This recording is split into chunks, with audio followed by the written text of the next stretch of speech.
Also in Washington this morning is CBS News national security analyst Juan Zarate. Juan, good morning.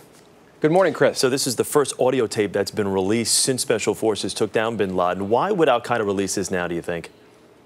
Well, authorities were expecting an audio tape out there from bin Laden.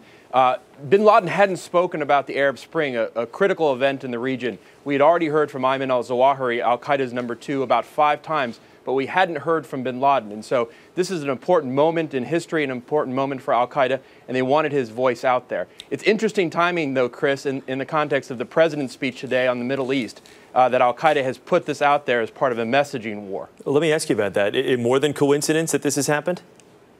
Well, it may or may not be. Certainly this audio was floating out there, but al-Qaeda reads the newspapers, they know what's going on, and they certainly wanted to get his voice out there. They also, I think, in the post-bin Laden period, want to preserve his voice, his image, especially as the U.S. tries to undercut the mythology of bin Laden. As far as what's in the tape, many throughout the world, including those here in the United States, supported the uprisings earlier this year in Egypt and Tunisia. And in the tapes, bin Laden seems to support them as well. So can you just kind of lay out easily what the difference in the level of support is between the two?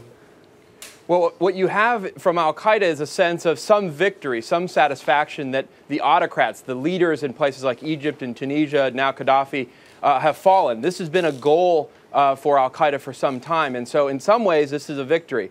On the other hand, al-Qaeda is uneasy because these have been secular, democratic, largely youth-driven protests. And so this doesn't benefit al-Qaeda. And so really there's a battle for reform, battle for the meaning of the Arab Spring, which I think puts the president's speech in sharper relief today. How do you think al-Qaeda really benefit, though, from releasing an audio tape like this, in light of some of the tapes, the visual tapes that were released in the last couple of weeks that maybe didn't put bin Laden in the most positive light?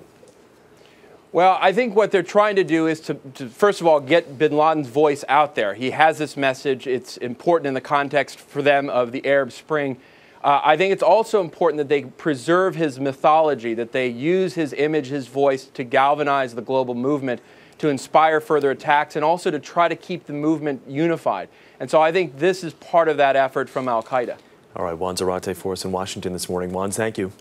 Thanks, Chris.